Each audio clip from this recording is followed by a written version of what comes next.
नमस्कार, शब्दसाची विंध्य के इस समाचार बुलेटिन में आपका स्वागत है। मैं हूं आपके साथ न्याजिया। शुरुआत करते हैं हेडलाइन से। रीवा में जिला योजना समिति की बैठक, प्रधानमंत्री आवास व जल संकट पर चर्चा। सार्वजनिक अवकाश के दिन भी जारी रहेगी गेहूं की खरीदी। रीवा में जिला पंचायत सदस्य को योजना समिति की बैठक में नहीं मिला प्रवेश। एसजीएमएच रीवा के वार्ड बॉय से कट्टे की नोक पर लूट। रीवा में छेड़खानी का विरोध करने पर पत्थर से फोड़ दिया महिला का सिर। रीवा में कांग्रेस नेत्रियों ने महिलाओं की सुरक्षा को लेकर की शस्त्र लाइसेंस की मांग। मऊगंज में बिछिया नदी के उद्गम स्थल पर जलगंगा संवर्धन अभियान की हुई शुरुआत।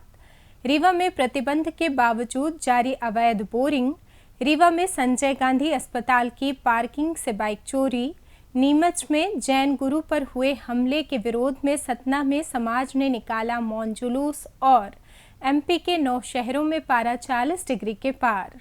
अरे रोमा, तेरा ये वॉलपेपर तो बहुत खूबसूरत है। कहाँ से लिए नहीं, बनवाए हैं यूनिक एडवर्टाइजिंग से, जहाँ कोई भी अपनी मनपसंद डिजाइन या थीम देकर वॉलपेपर बनवा सकता है। और यही नहीं, दीवारों पर सजाने के लिए खूबसूरत पेंटिंग्स, खिड़कियों के लिए ब्लाइंड्स भी आपकी थीम या डिजाइन पर बनाए जाते हैं। मैं तो कहती हूँ तो अभी कॉल कर और सजा ले अपने घर या ऑफिस को। अब खबरें विस्तार से। रीवा जिले के प्रभारी मंत्री प्रहलाद पटेल के नेतृत्व में कलेक्ट्रेट के मोहन सभागार में जिला योजना समिति की बैठक आयोजित की गई।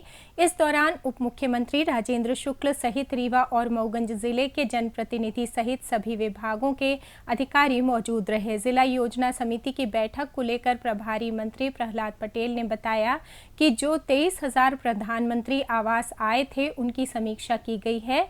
इसमें से लगभग 96% प्रधानमंत्री आवास कंप्लीट हो चुके हैं और लोगों को दिए जा चुके हैं। इसके लिए अब नया सर्वे किया जा रहा है, जिसमें अब तक 1,72,000 नए लोगों को जोड़ा गया है, जिनका वेरिफिकेशन किया जा रहा है। प्रभारी मंत्री ने कहा कि आगामी दिनों में जल संकट को देखते हुए पुराने फैसलों को रिव्यू किया गया है। उन्होंने कहा कि पहले से ज्यादा गांवों में जल संकट की स्थिति बन गई है।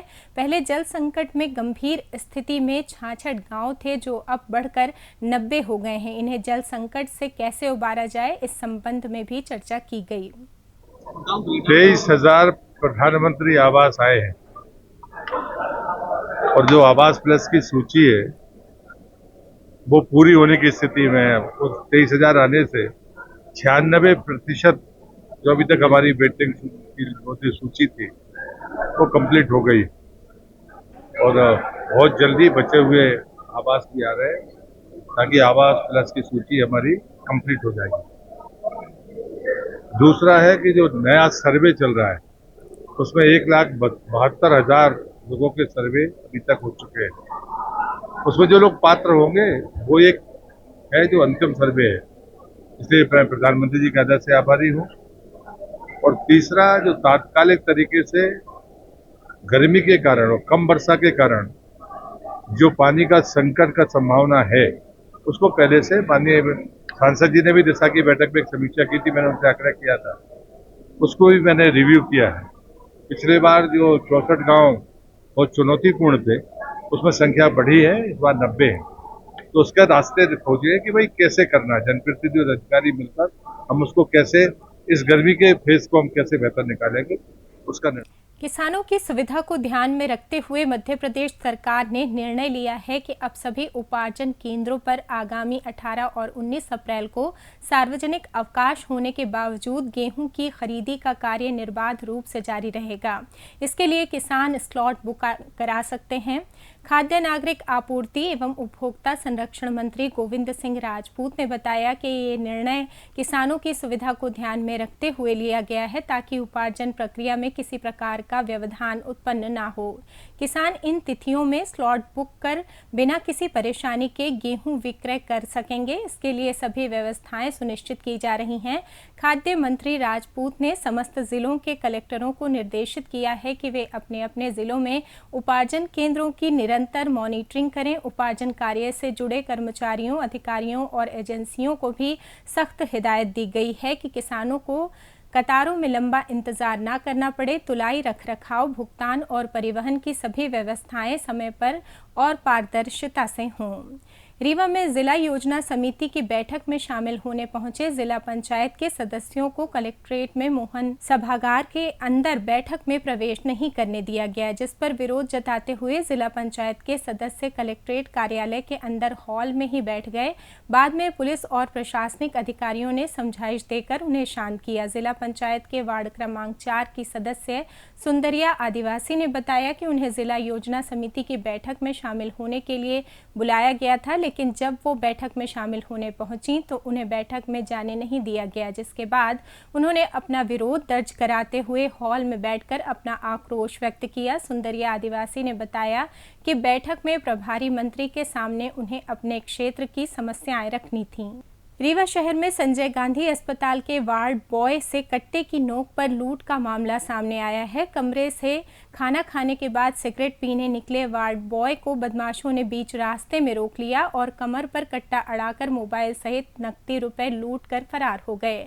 घटना शहर के अमहिया थाना क्षेत्र के द्वारका नगर की है। पीड़ित राहुल सोंधिया के मुताबिक वो संजय गांधी अस्पताल में वार्ड बॉय के पद पर पदस्थ है और शहर के द्वारका नगर में किराए का कमरा लेकर रहता है। बताया गया कि बीती रात कमरे में खाना खाने के बाद वो घर से बाहर सिगरेट पीने निकला था। तभी द्वारका नगर में ही स्थित तिराहे पर बाइक सवार बदमाशों ने उसे घेर लिया और उसकी कमर में कट्टा अड़ा दिया। इसके बाद मोबाइल सहित जेब में रखे नकदी रुपए लूटकर फरार हो गए। पीड़ित के मुताबिक बदमाशों की संख्या 3 है, जिन्हें वो नहीं पहचानता। रीवा में चोरी करने के इरादे से घर में घुसे चोर ने अकेली महिला के साथ छेड़खानी की घटना को अंजाम दिया।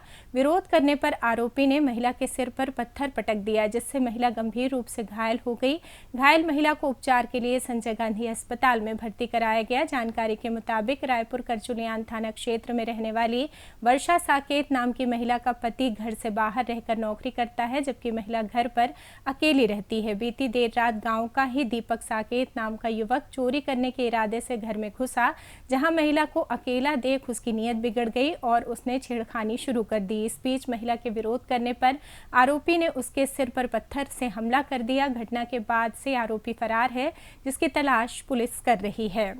प्रदेश में महिलाओं पर लगातार हो रहे अत्याचार और अपराध को लेकर रीवा में महिला कांग्रेस द्वारा कड़ा विरोध दर्ज कराया गया। इस दौरान महिला कांग्रेस ने महिलाओं को शस्त्र लाइसेंस दिए जाने की भी मांग की है। रीवा जिला महिला कांग्रेस की ओर से कविता पांडे ने जानकारी देते हुए बताया कि आज उन्हें रीवा जिले के प्रभारी मंत्री प्रहलाद पटेल से मिलकर महिलाओं के ऊपर हो रहे अत्याचार और अपराध को लेकर विरोध दर्ज कराना था, साथ ही ज्ञापन भी देना था, लेकिन प्रभारी मंत्री ने उनसे मुलाकात नहीं की। कांग्रेस नेत्री कविता पांडे ने कहा कि लगातार महिलाओं के ऊपर अत्याचार और अपराध हो रहे हैं, लेकिन मोहन सरकार उन्हें रोक पाने में पूरी तरह से विफल है। उन्होंने कहा कि महिलाओं को अपनी सुरक्षा के लिए शस्त्र लाइसेंस दिया जाना चाहिए, जिससे वो अपने जान और माल की सुरक्षा कर सकें। जलगंगा संवर्धन अभियान के तहत ग्रामीण एवं पंचायत विकास मंत्री प्रहलाद पटेल ने बिछिया नदी के उद्गम स्थल का पूजन किया। इस दौरान पूर्व विधानसभा अध्यक्ष और देव तालाब विधायक गिरीश गौतम विशिष्ट अतिथि के रूप में मौजूद रहे। इस मौके पर मंत्री प्रहलाद पटेल ने कहा कि नदियों को बचाना हम सभी का कर्तव्य है। सामूहिक जिम्मेदारी के साथ इस कार्य को हमें करना है। बता दें कि बिछिया नदी का उद्गम मऊगंज विकासखंड के खैरा गांव में डोर नामक स्थान से होता है, जो एक छोटे झरने के रूप में निकलकर 10 फीट आगे छोटे तालाब में परिवर्तित हो जाती है। नदी की कुल लंबाई 40.08 किलोमीटर है, जिसमें मऊगंज विकासखंड में 7.50 किलोमीटर हिस्सा है। रीवा जिले के लाखों लोगों को पेयजल उपलब्ध कराने वाली इस नदी का कैचमेंट क्षेत्र में 5 माइक्रो वाटर शेड, 25 राजस्व ग्राम और 10 ग्राम पंचायत आती हैं। वर्ष 2011 तक नदी 12 महीने बहती थी, लेकिन पिछले कुछ वर्षों से अत्यधिक जल दोहन और भूजल पुनर्भरण के लिए पर्याप्त प्रयास न होने के कारण जनवरी में ही सूख जाती है। नदी के समय से ही पहले सूखने से आसपास के गांवों की एक बड़ी आबादी प्रभावित होती है। गर्मियों में जल संरक्षण के लिए लगाए गए प्रतिबंध के बावजूद रीवा शहर में अवैध बोरिंग का कारोबार चल रहा है। मामले का संज्ञान लेते हुए जिला कलेक्टर ने जांच और कार्रवाई के निर्देश जारी किए हैं। बता दें कि जिले में पिछले 20 दिनों में शहर के 2 प्रमुख क्षेत्रों में बिना अनुमति बोरिंग की गई। वार्ड क्रमांक 4 की नई बस्ती और वार्ड क्रमांक 9 का कैलाशपुरी मोहल्ला, इन दोनों स्थानों पर भूखंड स्वामियों ने प्रशासन से कोई अनुमति नहीं ली, फिर भी बोरवेल कंपनियों ने नलकूप का खनन कर दिया। रीवा के संजय गांधी अस्पताल में चोरों ने एक बार फिर बाइक चोरी की घटना को अंजाम दिया। पीड़ित रविशंकर साकेत ने बताया कि उसने संजय गांधी अस्पताल में अपनी पत्नी को भर्ती किया है, जहां सुबह करीब 8:30 बजे वो बाइक खड़ी करके चला गया। जब वापस आया तो देखा कि बाइक चोरी हो गई। पीड़ित ने जब बाइक चोरी की घटना की जानकारी वहां पर मौजूद पार्किंग के ठेकेदारों को दी तो उन्होंने बाइक की जानकारी देने से मना कर दिया। बाद में पीड़ित ने घटना की शिकायत अमहिया थाने में की, जहां थाना प्रभारी ने FIR दर्ज कर घटना की जांच शुरू कर दी। चोरी मैं अपने बाइक को एडमिट कराया था, करीब 8 साढ़े 8 के बीच में खड़ा किया था, तो फिर खाना पहुंचाने गया था। अब फिर साढ़े 10 के बीच में आया तो फिर मैं बाइक नहीं थी वहाँ पे। कहाँ खड़ा था? संजय गांधी अस्पताल पार्किंग पास, जो पार्किंग उस पाई। पर्ची कटवाया था आपने? पर्ची नहीं कटवाया था वहाँ पे। बाहर खड़ी किया तो पार्किंग में पार्किंग नहीं किए थे, पार्किंग में खड़ा किया। अलग उस साइड किए थे।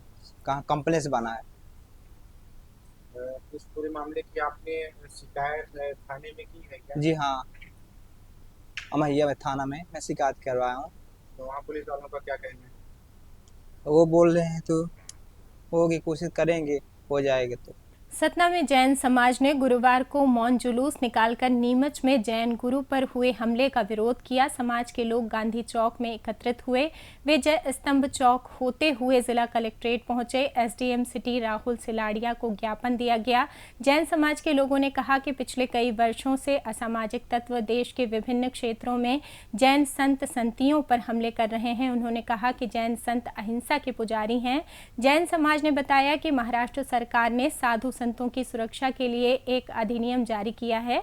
इस अधिनियम के तहत स्थानीय पुलिस प्रशासन को साधु संतों की सुरक्षा का जिम्मा सौंपा गया है। समाज ने मांग की है कि सभी राज्यों में भी ऐसा ही प्रावधान बनाया जाए, साथ ही साधु संतों की सुरक्षा के लिए ठोस प्रयास किए जाएं। अब बात करते हैं मौसम की। ओले बारिश और आंधी का सिस्टम कमजोर पड़ते ही मध्य प्रदेश में गर्मी का असर बढ़ गया है। धूप से बचने के लिए लोग छाते का सहारा ले रहे हैं। मौसम विभाग के मुताबिक मालवा निमाड़ यानी इंदौर उज्जैन संभाग सबसे गर्म हैं। ग्वालियर चंबल संभाग में भी गर्म हवाओं ने लोगों की मुश्किलें बढ़ा दी हैं। बुधवार को प्रदेश के 9 शहरों में दिन का तापमान 40 डिग्री के पार पहुंच गया। इनमें रतलाम, नर्मदापुरम, खंडवा, शाजापुर, खरगोन, नरसिंहपुर, उज्जैन, धार और गुना शामिल हैं। सबसे गर्म रतलाम रहा, जहां तापमान 42.6 डिग्री दर्ज किया गया। मौसम विभाग ने गुरुवार को प्रदेश के अधिकांश हिस्से में गर्मी का असर रहने की संभावना जताई है। भोपाल, इंदौर, उज्जैन, ग्वालियर, जबलपुर और रीवा में भी पारे में बढ़ोतरी हो सकती है। इसी के साथ ये समाचार बुलेटिन समाप्त हुआ। कल फिर मिलेंगे नई खबरों के साथ। जुड़े रहिए शब्द साची विंध्य से, और विंध्य से जुड़ी तमाम खबरों के लिए हमारे चैनल को सब्सक्राइब कर दें। अपने आसपास की खबरें हम तक पहुंचाने के लिए स्क्रीन पर दिए नंबर पर आप संपर्क भी कर सकते हैं। धन्यवाद।